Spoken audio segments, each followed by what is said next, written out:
Good afternoon. I hope your day is going well.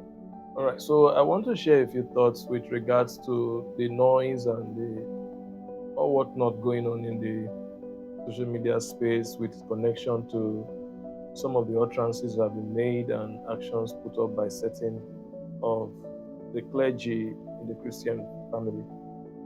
First of all, I am not a judge and I don't have the capacity to judge. Neither does any one of us as believers have the capacity to do so. So it becomes very important for us to be careful the kind of words the way we express our emotions in response to some of these actions. Otherwise, you might not just be different from what you're trying to fight. Now, I want to share a few passages of scripture with you and leave them to you to consider. The first one is found in 1 Corinthians chapter 4, verse 5. And the scripture says, Paul writing to the church in Corinth, therefore, judge nothing before the appointed time.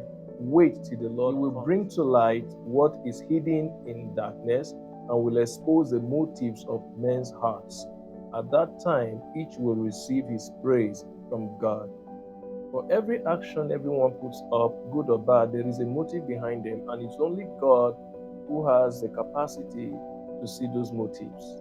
And so, when you are judging based on what you can hear or see, there is an angle that you don't perceive, and that's the motive behind those actions. Second passage of scripture is Romans chapter 14, verse 4, which says, who are you to judge someone else's servant?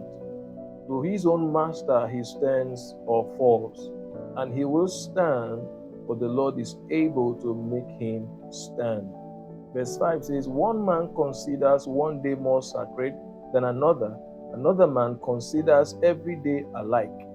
Each one should be fully convinced in his own mind. He who regards one day as special does so to the Lord. He who eats meat eats to the Lord, for he gives thanks to God. And he who abstains does so to the Lord and gives thanks to God.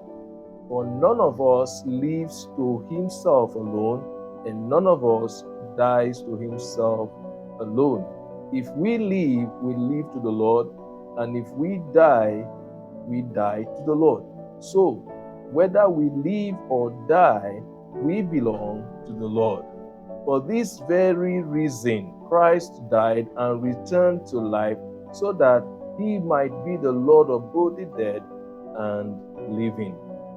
You then, why do you judge your brother? Or why do you look down on your brother? For we will all stand before God's judgment seat. Did you see that? Or did you hear that? So, be careful how you judge people. You may be judging them on this angle.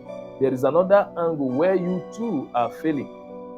So rather than judge people, rather than condemn people, it is better to listen and encourage them, because the only person who has the power to judge and not be faulty is the Lord, who sees both the actions and the motives behind it. So I want to encourage you, whether you agree with what they have done or not, whether you agree with what they have said or not, be careful how you respond to those things, because every idle word we speak, we shall give account of them. I am Reverend Joy Eno Mukoro, pastor of New Covenant Baptist Church, Umuomasi, Port Harcourt, Rivers State, Nigeria. Shalom. God bless you and enjoy the rest of your day.